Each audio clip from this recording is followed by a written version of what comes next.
Good evening, everybody. Before I start, I would like to recognize a few people in the audience.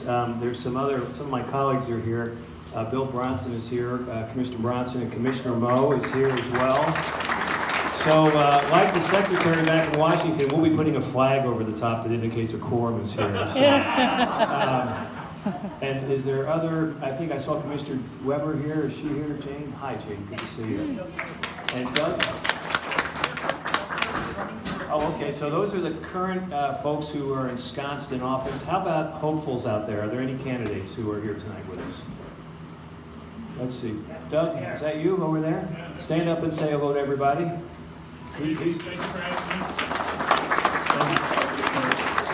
is running for Public Utility Commissioner, am I right? Public service. That too, okay. It's all public service, it really is. Is there anyone else here who's currently seeking office? Okay. Anyone who would like to seek office? There's still time. So listen, I have a great opportunity here tonight to introduce my colleague and friend, Mayor Collins. We have a lot in common that I've discovered over the couple times I've had to visit with Wilmot.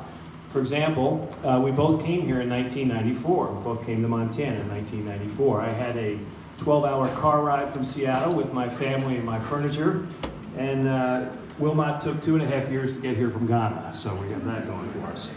We both have degrees in political science. He actually has several more than that. I do not. But we're both proud of some of our services that we've got to do as mayor. One of my most pleasant surprises was I was interviewed by a local 6th grader at Lincoln School after she saw me at the Women's March. When I shared that with Wilmot, he said, "That's nothing. I was actually taken to a 3rd or 4th grade class, and I was somebody's show and tell project." And that's a true story, and he went. So that takes us up to 1994 when he entered Montana a while ago. But the story obviously begins decades before. And Wilmot will share a lot of that journey, which led him here to Montana, and in particular to Helena, and tonight to Great Falls. And of course, what happened after that. Here's some things you may not know about Mayor Collins, and he probably won't mention it tonight. He's a graduate of the Liberian Foreign Service Institute. He has a BA in political science, we've already said that, and he has a BA in sociology as well from the University of Liberia. He has a Master's of Science in Human Resources Management from Troy University, and oh, by the way, he's currently working on his doctoral dissertation in forensic psychology. So, some other things you might not hear from the speaker. Wilmot recently retired from the U.S. Naval Reserves after 22 years of service. Wilmot, thank you for your service. He currently teaches psychology at Helena College, University of Montana, and works at the Department of Public Health and Human Services as a child protection specialist. He's worked at the VA of Montana for 10 years in various positions. He also transferred to the Department of Homeland Security and was there appropriately as an immigration service officer. All of these finally qualified him to seek a real job, and recently he ran for mayor in Helena and he won. Congratulations. Mayor Collins has been pretty busy lately, but not only as mayor, but telling his story and using his celebrity to signal a new awakening of the perspective on the role of the refugee here in the United States, and to celebrate the informed electorate in Montana. His timing couldn't be better. So tonight, we're going to hear about a remarkable journey. It's one of hope, faith, determination, belief in the goodness of the world, and an unseemingly unending desire and energy to do good work. Wilmot's journey is fortunately not unique. Its particulars and personalities are certainly unique to his life, but his beliefs, his hard work, and his commitment to his new country all are illustrative of what happens when this country opens its arms to share its abundance with those who are tired, those who are poor, and those who are yearning to be free. After you hear Wilmot speak tonight, I think you might see that we can all share in Wilmot's journey. Our faith in others, our hope in the future, and our desire to commit to good work. These are all the mileposts we have seen along the way that help guide our own individual adventures. So here in the flesh, fresh off the Daily Show with whoever that host is Mayor Collins. Please join me in welcoming my colleague and our neighbor just down the road a bit. Wilmot?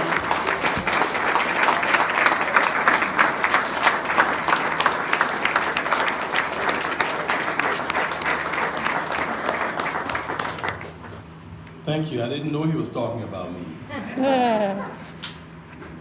Well, you know everything about me now. You know, you guys will have to laugh, or else Ken told me back there will give me. Anyway, I'll tell you a little about Liberia, where I'm from. How many of you knew that the Firestone tires, the B.F. Goodrich tire, the Bridgestone tire that you ride on, all that material is from Liberia? There you go, you got a trivia now, you know where that's from. You can ask someone and they'll tell you, oh, Liberia. Yeah, Liberia has the world's largest rubber plantation. And my parents worked for that company. My mom was superintendent of schools, my dad was a civil engineer.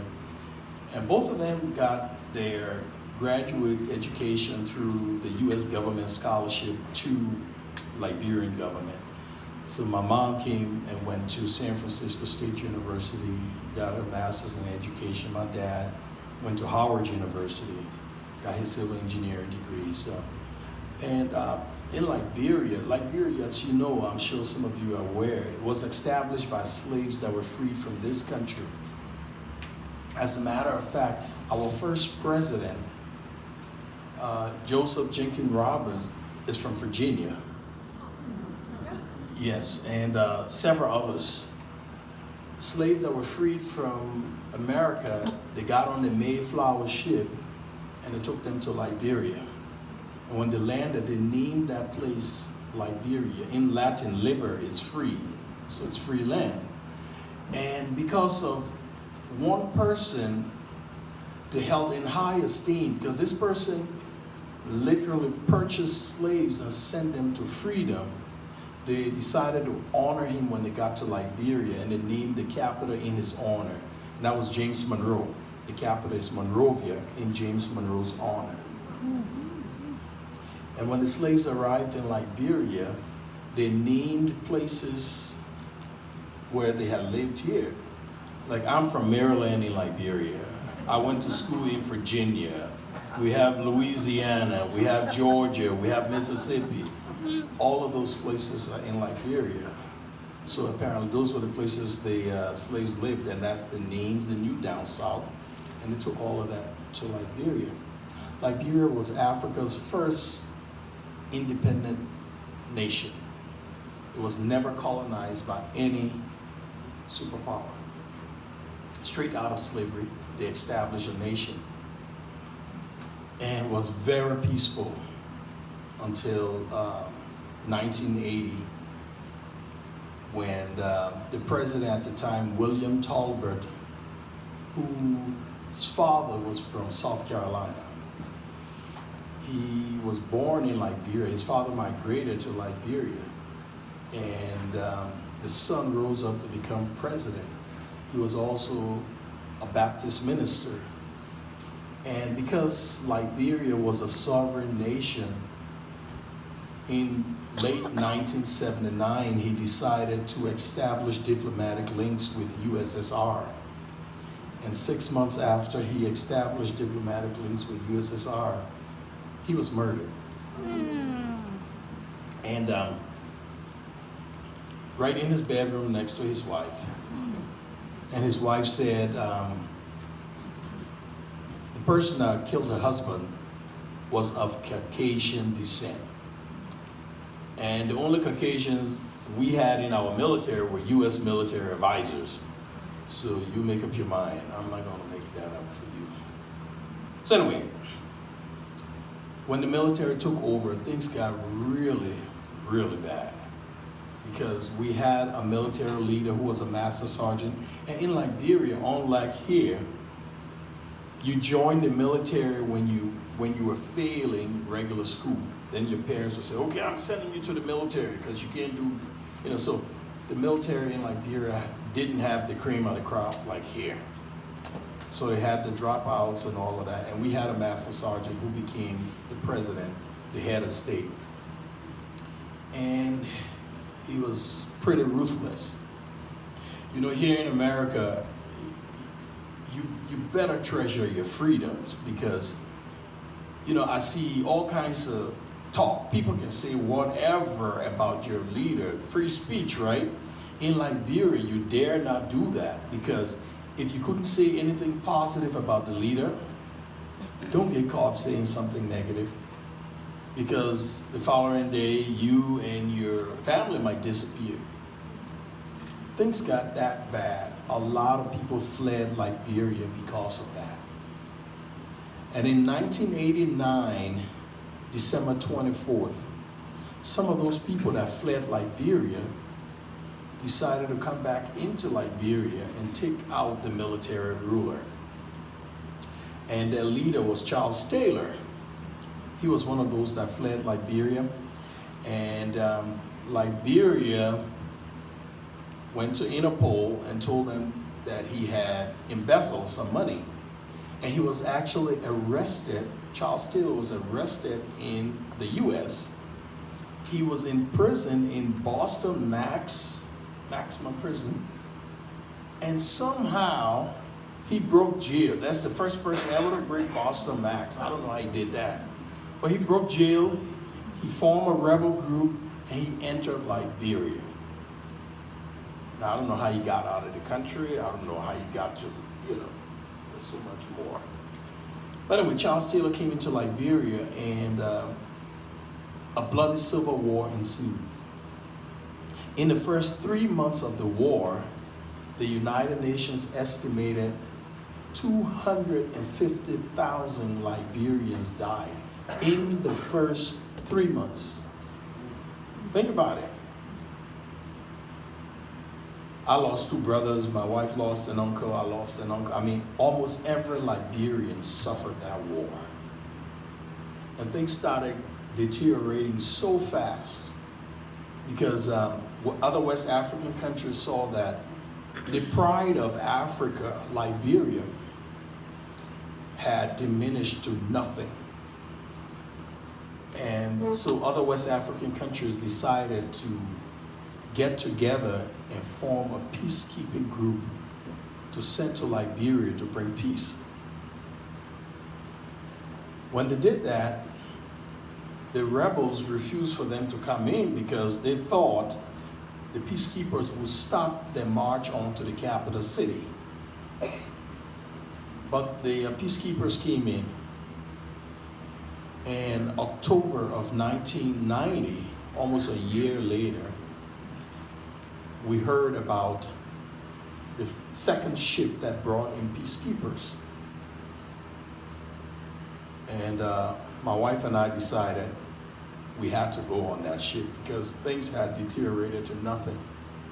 We couldn't find food, we couldn't find water. I mean, it was hard. So that night we met with my mom, my brothers, everybody. We got together, about 7 of us, and we prayed about it. And we all agreed that the next morning we would go to the port of Monrovia and get on board that ship. But the next morning we got up, got ready, and my mom said, "I'm not leaving." And I said, "You got to give us a reason why." She said, "The Lord isn't leading me." I said, "What? The Lord brought the ship. You can't tell me he's not showing you a sign." And my mom, you know, and as I go on, I'll tell you, I thank God she was stubborn.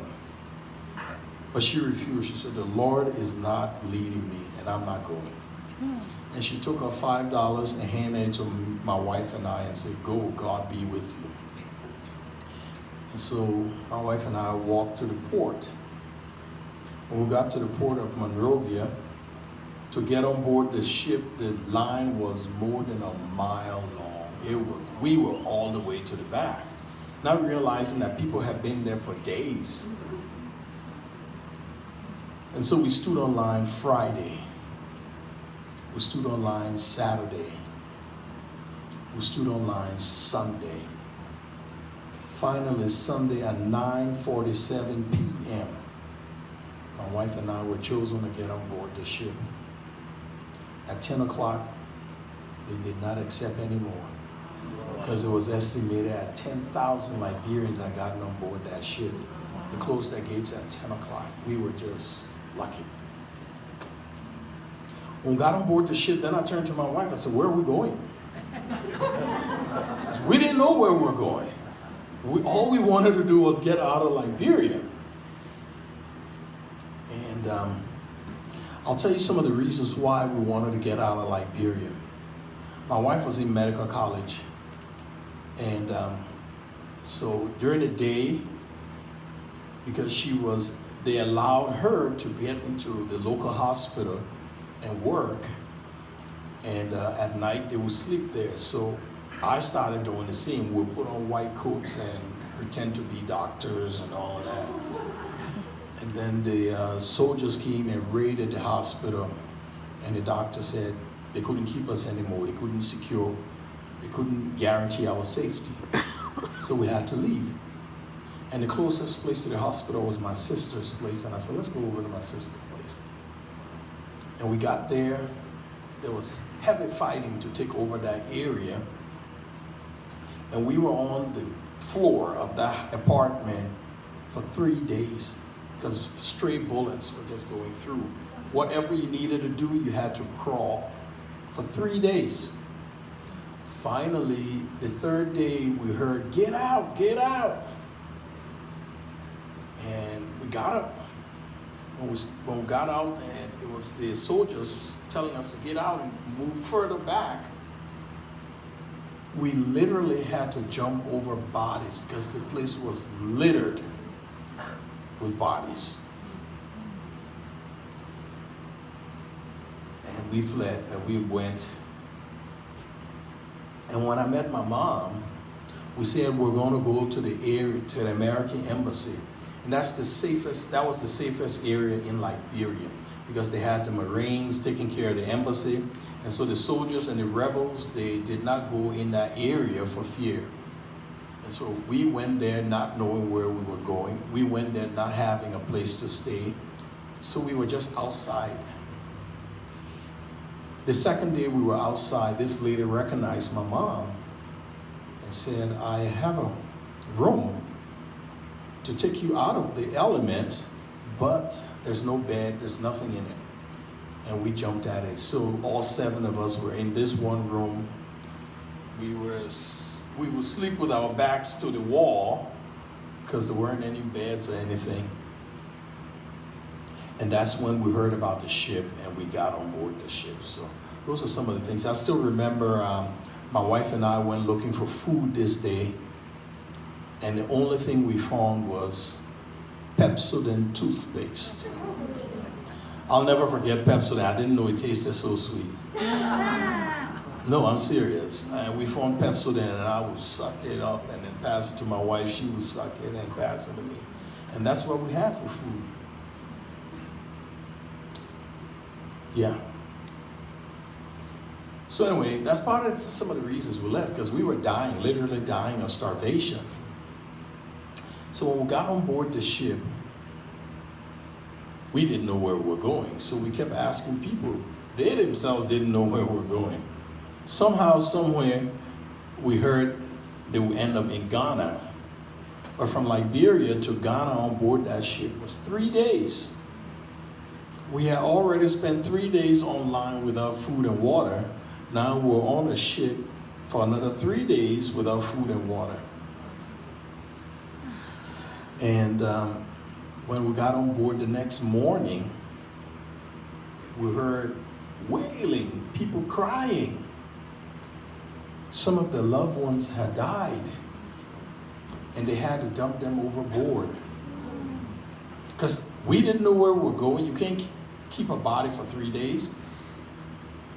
And then it hit me, because my mom was not well. And can you imagine if something had happened? I don't know. I would have gone overboard and told them to leave her alone. I don't know what I would have done. So when I think about her saying the Lord is not leading me, Now I know the Lord did not lead her. Because had she gone on that, I don't know if she would have lasted 3 days online and 3 days on board a ship without food and water. We finally, the third day, we landed in Ghana. And in Liberia, just before the war, I was teaching. I taught at SOS Children's Village. It's an international organization. In fact, they have offices here in New York. It's in almost every country. After World War II, an Austrian, Hermann Miner, he established this home for orphans, and it grew to be international in almost every country. And because we had one in Liberia, I knew we had one in Ghana. And I told my wife I needed the $5 because I wanted to go and look for this organization to see if they would help. And so my wife handed me the $5. I already had the address for this place. So I stopped a cab and I showed him the address. I said, hey, do you know this place? He said, yeah. So I said, will $5 be enough to take me? He said, oh yeah. I later found out it would have cost him 50 cents. But hey, that's a lesson learned, right? So he took the $5 and took me to the SOS Children's Village.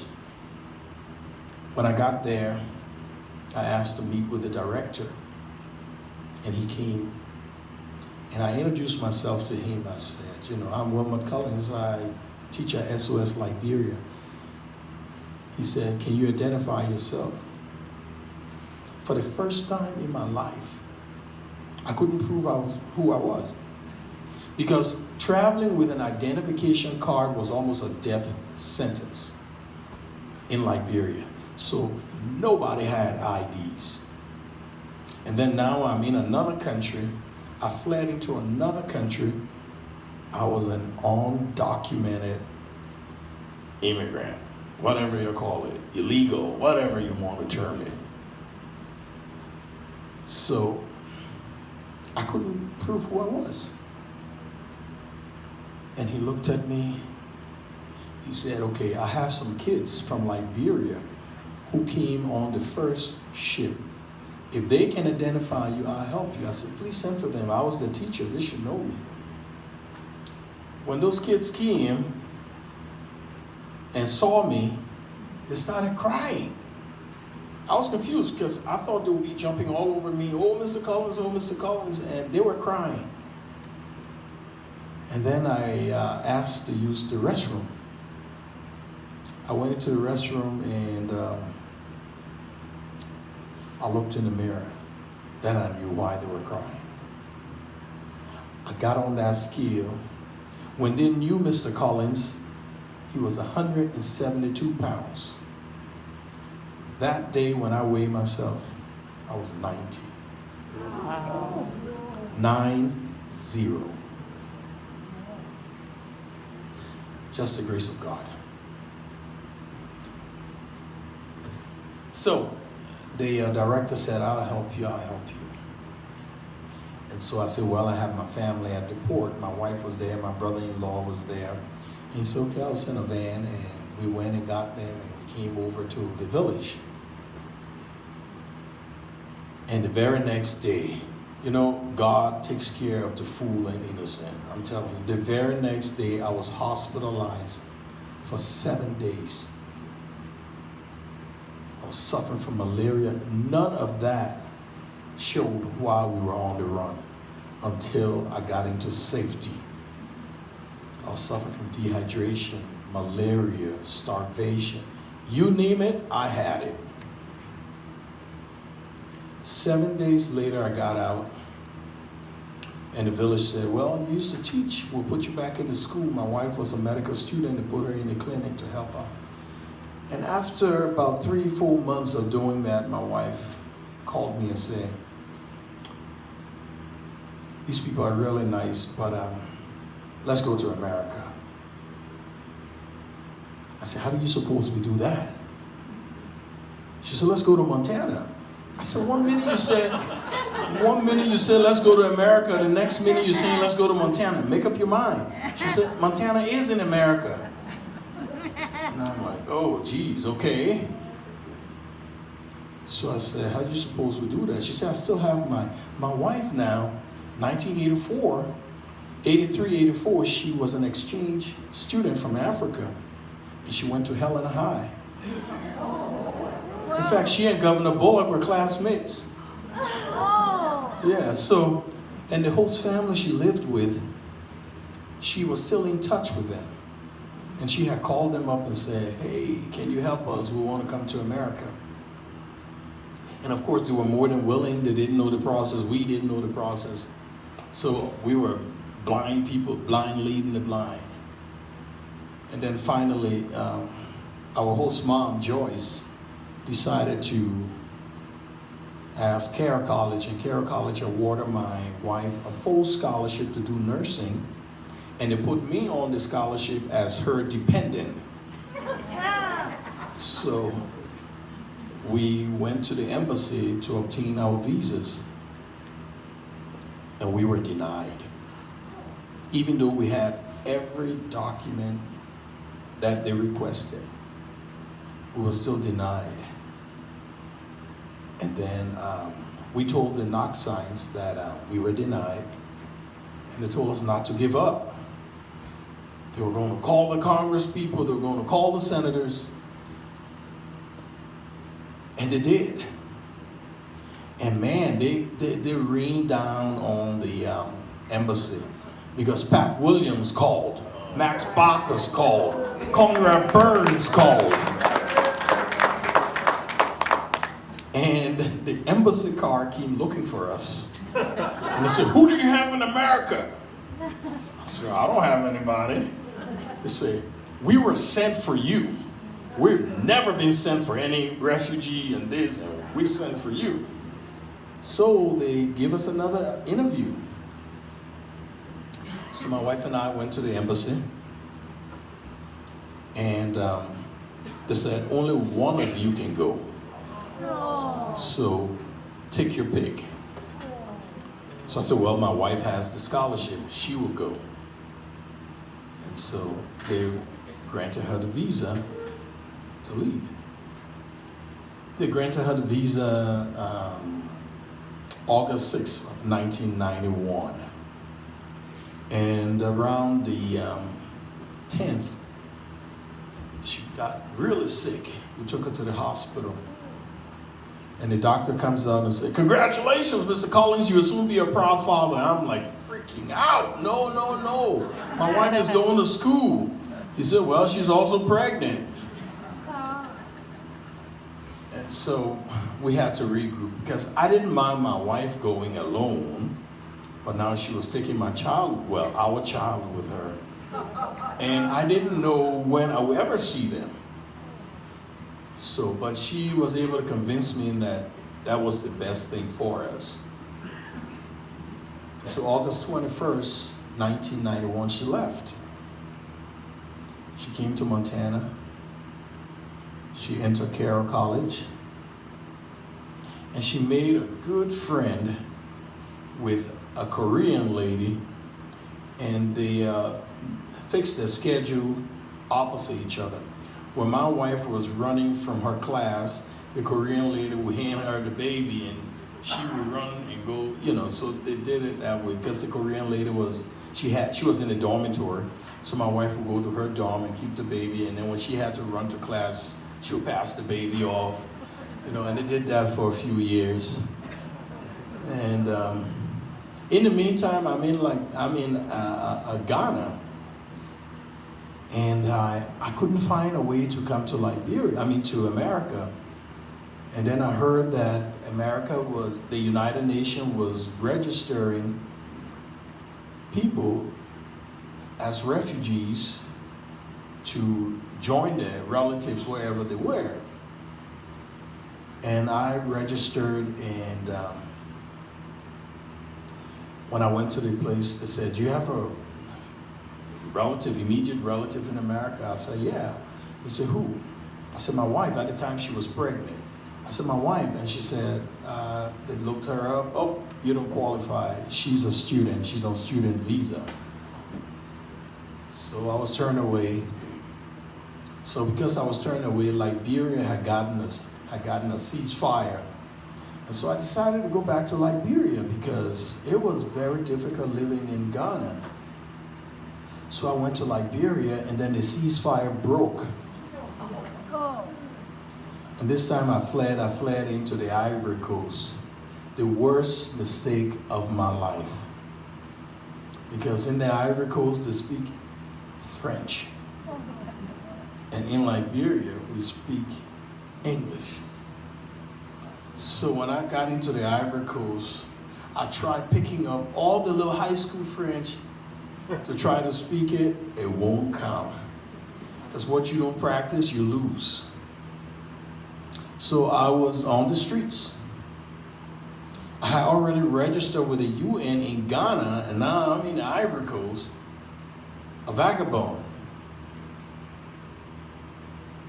So I remember this day walking in the marketplace. This Mercedes passes me by, and then I saw the lights, the brakes lights, and then I thought someone had recognized me, so I turned around to go the other way. And this guy reversed and started yelling, "Collins, Collins!" I didn't recognize him, but he was my high school roommate. Both of us went to a Catholic boarding school, but I was so out of it. He recognized me, I didn't. He said, "Don't you know me? I'm Bliss Keller." I said, "Oh yeah." He said, "Where are you?" I said, "Where you see me." He said, No, I mean, where do you live?" I said, "Just where you see me." He said, "Wow." He said, "Get in the car." His dad was a diplomat. From regs to, So, hey, the good old man upstairs is looking out for me. So I lived with him. I went through the refugee process. And eventually, I qualified. When my daughter was born, I went back and told them I had an immediate relative who was an American. And that's how I got on the refugee resettlement program. And that process took 2 years and 7 months. When I saw my daughter, she was 2 years old and all that. So, anyway, so I finally knew I was coming to America. And I got a sister in New Jersey, right? So I called my sister up. I said, "Hey, Joy, I'm coming to America." She said, "You don't want to go to Montana." I said, "Why? My family there." She said, "I was there in November. It snowed for 4 days and I didn't see any black people. Don't go there." So I said, "My family's there. They're black. I'm going there." She said, "Okay. But I tell you, I will meet you at the airport. Whatever I give you, you put on before you go to Montana." And I said, "Okay." So I called my wife out that night and said, "I'm coming to America. What's Montana like?" And she said, "Oh, you will love it. It's nice." I said, "No, what is it like?" She said, "I'm telling you, you'll like it. I love it." I said, "Okay, tell me about the weather." And this is January, I'm talking to her, right?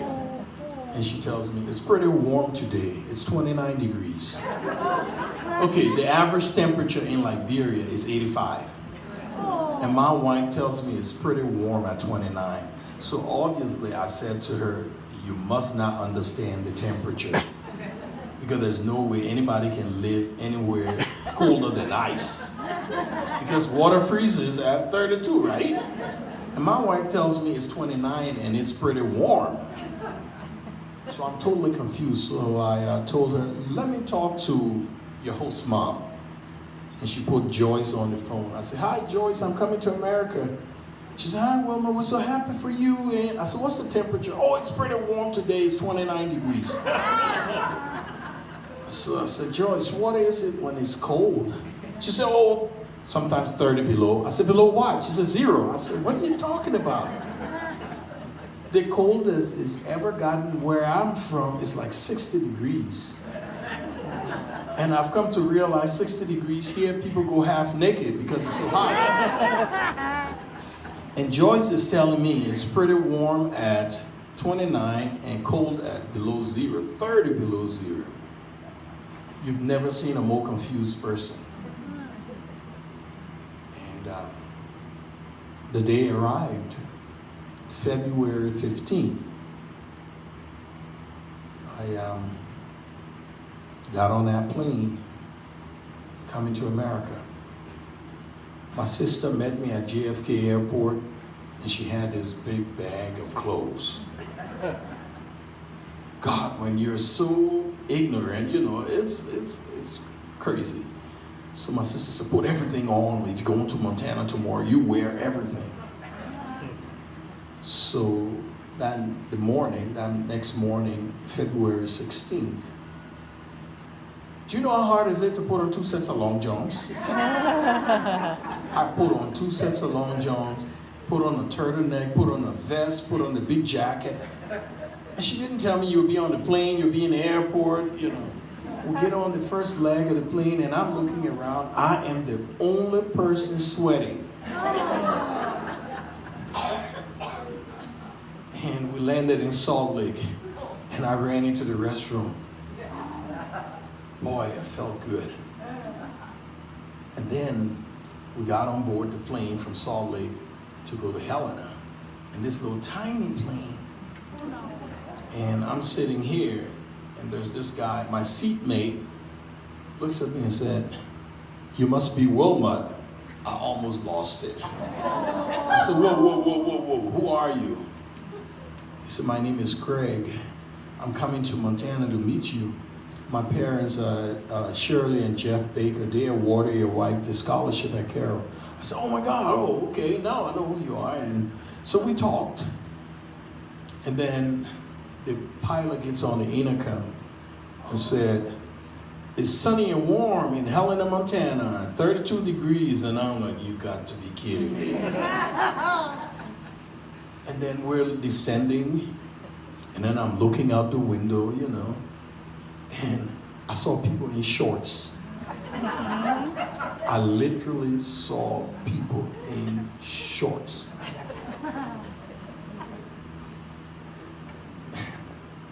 I was dressed up in almost 6 layers, and those people are in shorts. Anyway, we landed, and I got outside. I was freezing. And I walked into the terminal, and I saw my wife holding this girl, and I'm watching because she doesn't know me. I don't know her. I didn't want to startle her. But then my wife put her down and said, "There's Daddy, go to Daddy." And she starts to walk slowly, and I'm standing up, and then she starts to run. I said, "Oh, if you're running, I gotta run too." So we ran and met halfway, and I picked her up for the first time. Got on my knees and just started bawling. So anyway, we went to the Knoxines home. And we lived there. Now Bruce Knoxine, he was assistant principal at Helena High School. And his wife Joyce was an elementary teacher at Bryan School. And so every morning, Bruce will get dressed, go to work, and I would jump in his truck and go walk around Helena. And this day, I walked up to the Capitol and saw this beautiful building and decided to walk in it. I got in it. To my right, you know, we used to walk up the front stairs, but now since the renovation, I don't know what else happened, they blocked the front stairs. But I walked up the front stairs, and to my right was the office of Secretary of State. To my left was the office of Governor. And you know which way I decided to go. I decided to go left.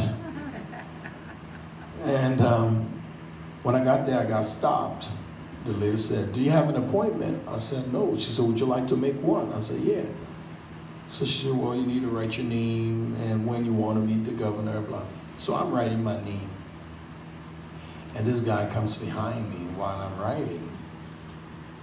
And he said, "May I help you?" I said, "No, I'm here to meet the governor." He said, "Well, I am the governor, Mark Roscoe." So I stopped, I turned around. I said, how are you, sir? He said, what can I do for you? I said, well, I came from Africa 2 weeks ago and I thought I should come and meet you. He said, come on in. I went into his office. He said, so what do you do? I pull up my resume. I travel with my resume in my pocket. I pulled it up and handed it to him. I looked it over and he presses in. I come, Pat, can you come in? Pat Haffey. She used to be Pat Lopatch, I think, Lopatch. She came in and he handed my resume to her. He said, how can we help Mr. Collins? Pat said, oh, well, Intermountain Children's Home is looking for counselor. You apply there and use me as your reference. So she said, Wilmot Collins, are you anyway related to Magdalene Collins? I said, yeah, she's my wife. She said, oh my God, my daughter and her are classmates at Kara. I said, oh wow, okay. Small world. Anyway, I got my first job 2 weeks later. So the notion that refugees come to soak up resources, they come to take away from the ordinary citizens. If they come to do that, I'm still looking for what they come to do, because I have not received any. That free house that you guys give, the free cars that we hear you give, I'm waiting for mine. Yeah, that's what we heard. That we would get free house, free car, monthly allowance. You know what? I never got it. 2 weeks after I came, I started working. I started paying back into the system. And so I am home this Saturday and I get a call from a lady on the other line asking me to subscribe to the Helena Independent Record. And I told her, no, I read the paper at work every day, so there was no need to subscribe. And she said, so you're home, that means you have your weekends to yourself. I said, yeah. She said, why don't you join the National Guard? I said, whoa, you're selling paper now, you're going to National Guard? So I said, but I'm not an American. She said, you don't have to be. I said, are you sure? She said, I'm sure. Here's the name and number of a recruiter, call him up. And I called the guy because I was trying to test this lady to see how far I would go. And 2 weeks after I called him, I was going to boot camp. No kidding. Went to South Carolina, boot camp. Yeah. Anyway, in a nutshell, that's my story. Do you have questions for me?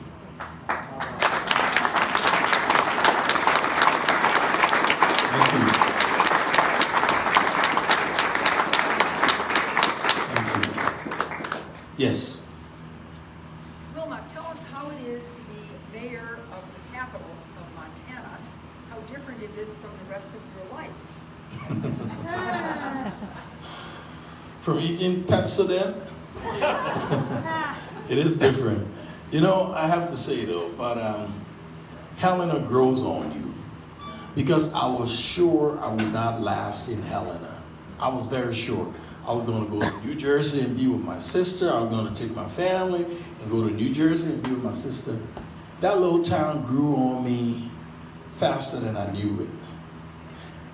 And well, so being a mayor is totally different, you know.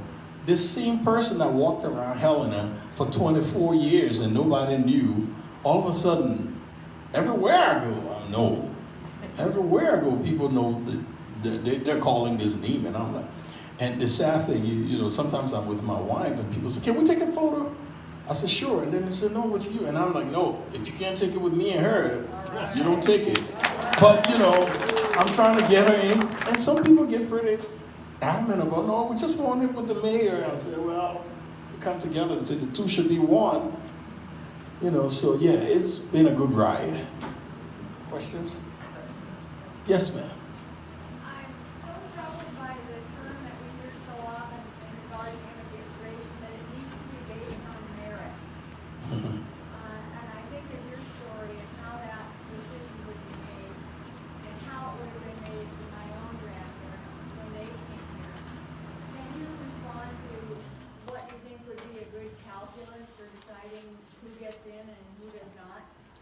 You know, I'll tell you this.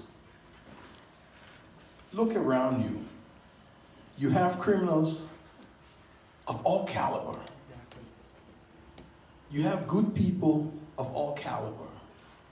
When people say based on merit, what do you mean? It's just another way of saying we're going to be selective at who we call. Because there is no way when I first fled Liberia, I would have passed an interview. I didn't even recognize my roommate. We went to high school 6 years together in the same cottage. I didn't recognize him. If I had gone for an interview, no.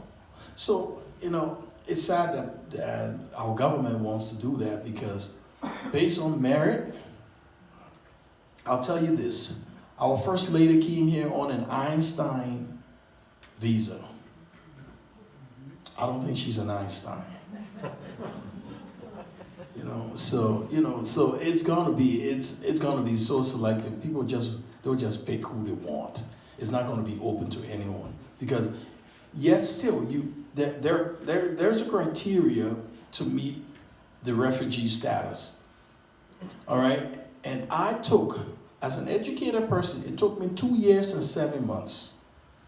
Another guy in Missoula started his refugee process at age 17.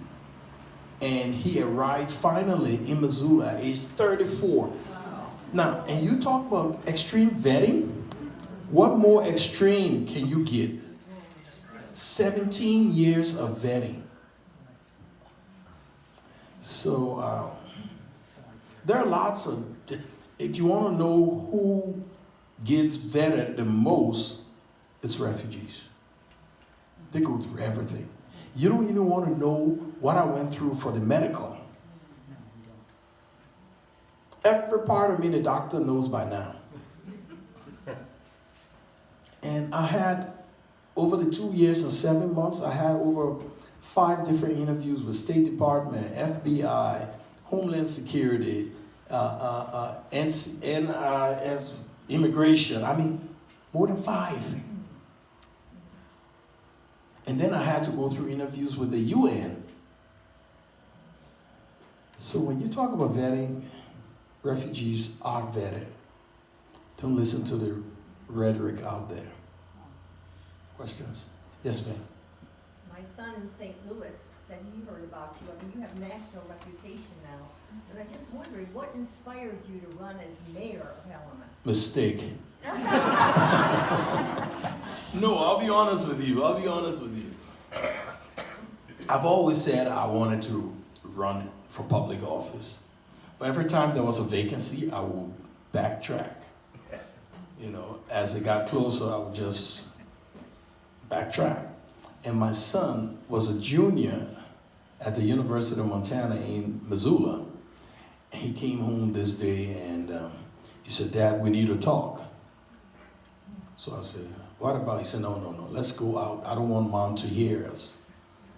Okay, so it piqued my interest. So we went out to the windbag, and we're sitting there. I said, "Please tell me you didn't have a girl impregnant." And he said, "No, Dad, that's gross." I said, "Good." So I said, "What do you want to talk about?" He said, "Dad, I think it's time for you to run for office." He said, I said, "Why me?" He said, "Dad, you always say you want to run. Now is the time."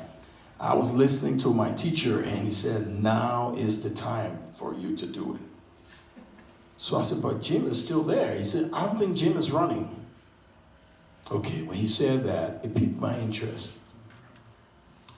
And I told him, "Why do you think I'm qualified?" He said, "Dad, you're personable. You have the education credential. You know a lot of people. A lot of people know you. I even know Ken Toole, so. He said, so I said, "But you're forgetting one thing." He said, "What?" I said, "This." He said, "Dad, you remember what you told me when I was going to the 9th grade? I said, "No, I don't." He said, "I was too afraid to go into the class, and you told me Every one of those guys in that class, all of you were born in the same hospital. All of you play the same sports. You're no different from them. Go in and shine. Now, Dad, go in and shine. My advice to my son had come back to haunt me. And so I said, okay, then you will have to tell your mom. He said, no, that's your wife. You tell her. So I went home and said, we need to talk. She said, what did you and Bliss talk about? I said, it's not Bliss and me, it's just you and me. And I told her, I'm planning to run for mayor. She did this. Keep me out of it. But she eventually came around. So that's what inspired me. My son put my foot to the fire. Questions? Yes, sir. Montana's got a bit of a history of dirty politics. How amicable was your campaign? You know, and I vow not to go that route. Because even when I received a newspaper article with a tape with Jim at a rally he said he didn't know about, when I got that, I refused to publish it. I refused to put it out. And everybody said, no, this is it, this is it. But the way I was thinking, I said, no, this could go anyway. People would say, oh, he's going dirty, we don't want him. Or people would say, oh, yeah, he did the honorable thing. But so I called my team together, and I told them what I had received. And I told them, they said, yeah, publish it. For the first time, I went against them. The first and only time. I said, no, I'm not publishing it. They said, you will lose the race. That's okay, that's fine. And I didn't publish it. And this is how small Helena is, all right? I'll tell you. So the following day, when we had decided I wasn't publishing it, I go to Starbucks, and this lady is standing in front of me, I'm here, and this gentleman enters Starbucks yelling, hey, Wilmot, I see Jim Smith's got some spice out in the parking lot, they're waiting for you. And I said, come on, Frank, Jim is a nice guy, he won't do that. And the lady turned around, she was standing in front of me, she turned around and said, thanks for saying that, Jim is my dad, my name is Nanette Smith. Hello? And I said, oh, okay. And then the following week, we had a forum with the leagues of women voters. And Jim came over to me and said, I heard what you did. Thank you. He said, you know, when I found out that article was around, I thought you had published it. I said, no, Jim, I didn't. Even though I had the opportunity to, I did. He said, yeah, my partner in their business said he wouldn't do that. That's not who he is. So he came out another way, but not through me. Were you on the receiving end of any mudslinging? You know, yeah, a little bit. But you know what? The majority was positive. I will tell you this story. So, you know, about 2-3 months before the election, we had to remove the Confederate fountain. And I had to go knock on doors. That is the only topic I didn't want to hear. But that's the only topic I heard. Every time I went to knock on a door, hi, I'm Wilmot Collins. Yeah, we know who you are. So I'm trying to tell them my platform, the only thing they want to hear. So what was your view on removing the fountain? And I'm like, geez. Because I was one of those who spoke against the fountain. And on several occasions, I would tell them, I said, you know, I was with Mayor Smith in removing the fountain. And on several occasions, people would say, well, I'm voting for you anyway. So I said, hey, thanks. So, you know, it was good and bad knocking on those doors, but I think the majority was positive. Both of us ran a clean campaign. Yes, sir. What are we going to do about the millions of refugees across the world that have been displaced and have nowhere to go? What's going to happen to them all? You know, What should the United States be doing? I'll tell you this. People always think the U.S. bring in the most refugees, which is inaccurate. You know, we have other countries that bring in a lot of refugees every year. All right? And the last year of the previous administration, there were 75,000 refugees that came in. And that was pretty low because previous administration brought in 100,000, 150,000. And then this administration brought in 15,000. Germany, you're looking at Germany with 100,000+. France, 100+. Italy, everywhere else. We in the U.S. brought in 15,000. And the sad thing is nobody, and I challenge you tonight, of all the rhetoric you hear about refugees doing this, refugees doing that, research and tell me which refugee you research was ever involved in terrorism. You will not find. But yet still, the average American, they believe it. They believe that we get involved in terrorism. There are different categories of immigrants. And I can speak for the refugees. They're not part of that. Like I remember, I attended a forum and this guy in Missoula said, yeah, refugees involved in all kinds of things. And I said, name one. He said, oh, look at the Boston bomber. I said, sir, they weren't refugees. And of course, you know, I challenge everybody. I said, pick up your phone. Pull out the name. They were asylees. They were asylum seekers. That's different from refugees. But people tend to lump everything in one, which is wrong. You have visitors. You have JB visa. You have F this. You have that. All of the criteria are different. An asylum seeker, they can come here as a visitor. And when their visa is about to expire, they can petition the government to stay. As an asylee, they have to prove that if they go back home, they will be injured or persecuted. That's the vetting they go through. They're already in the country. Refugees do not enter this country until they go through all the vetting outside in the secondary country, the country they fled into. So when they come here, they've been vetted for a minimum of 24 months. Questions? Yes, ma'am. Personally, I'm more worried about the rise of white supremacists in our country. I'm more threatened by that than I am by, refugees or asylum seekers or whatever. So how is it in Helena? I mean, we have, in Great Falls, I'm aware of, certain factions of people around. I see them, you can kind of spot them. They go riding around in their ginormous pickup trucks and they've got weird. We got one or two of those in Helena too. But I have this one person, I think she loves me to death. And so every time I go on her Facebook page, there's something disparaging about me. So I think I'm serious. Every day I see something new. But the thing about it, I have what you call WWW, Wednesdays with Wilmot.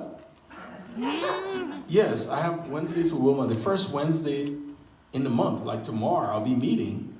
I meet the community. I go into the local restaurant and I have the citizens come in and ask me questions and we see how best we can help them.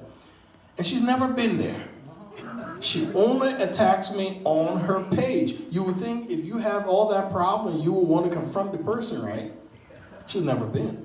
And I've been for 7 months now, so I've been there 7 different times. So I don't let it bug me, but they're being monitored. They're being monitored. Questions?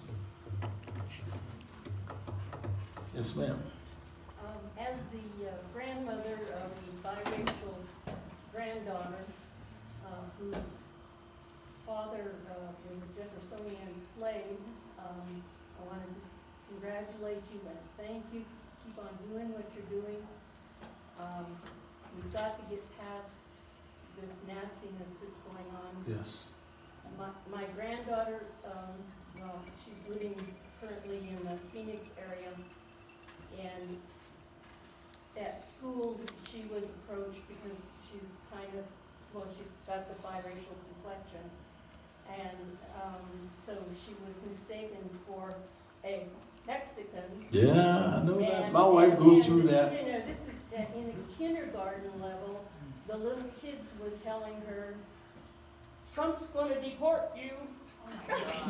So, Yeah. you know, on my side of the family, we're DAR ×2, and I told you what her father's side of the family, and, Yeah. you know, but Trump's going to deport you. And of course, the child didn't know, you know, Right. didn't know what she was saying, but what an awful, awful place to be in this United States of America. I hear you. But now, what makes Helena unique? Under the same breath, at one of my WWW meetings, I was meeting with a mom, and after I got through meeting with her, I was going to another family, and I just heard, "Excuse me." I turned around, and she said, "My name is Charlotte, and I'm 5. I said, "Hi, Charlotte. I'm Mayor Collins, and I'm an adult." She said, "We have show and tell. Can you be my show and tell on Monday?" I said, "Which school do you go to, Charlotte?" She says, "I go to Bloom Montessori." I said, "When do you want me to come?" She said, "Anytime." So I said, "I'll be there." So Monday I went there, and she lit up. "Class, this is Mayor Collins. Ask him any question." Yeah. I bet the class was. That's why I love Helena. I was telling your mayor, Bob, out there about the 3rd grader. I received an email from him.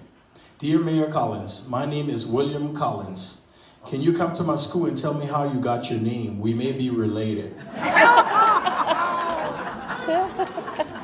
So I wrote William, "Dear William, thanks for your email. I will come to your school. I'm not sure when, but I'll be there. Mayor Collins." So I went to the school, Broadwater Elementary School, and I went into the 3rd grade. I poked my head in, and I didn't see an African American kid. And so I turned to walk away, and the teacher said, "May I help you?" I said, "Yeah, I'm looking for William." She said, "There's William. Blonde, blue eye."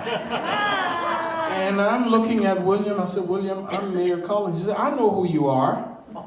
I said, "You still think we're related?" So he said, "Can you tell me how you got your name?" I said, "Sure." I said, "William, you know, my dad gave me that name." "Oh my God, my dad gave me my name. We are related." He hugs me. "Can we do selfie?" And we did selfie, sent it to his parents. And I didn't know I knew his grandpa. And then I got an email. "Well, Wilma, you know we're not related." I said, "Bill, I'm not related to you. I'm related to William."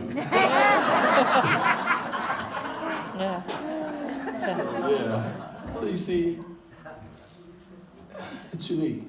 I hope we can capture all the kids like that. Yeah. Because even though I looked at him, I'm thinking something else. I said, "You still think we're related?" "Yeah." He looked at me and said, "Yeah." Last question. So you can go to the fair. Mayor Collins? Yes, ma'am. Somehow you captured more than the kids, because the Roy Wood interview on the Daily Show, several Helena people were interviewed and said, "I voted for Donald Trump, and I voted for Wilmot Collins." Yeah. That made the rounds. You know, and like I told the guy on the interview, we have a unique place. We don't just vote for, well, knock on wood, I always say that. We don't just vote for party line. I tend to want to vote the issues. And I hope most of the people out there do the same. Just don't go blindly on party. Look for the issues that are close to you, dear to you, and go there and vote for that. If those issues will hurt you, why do it? Thanks for having me.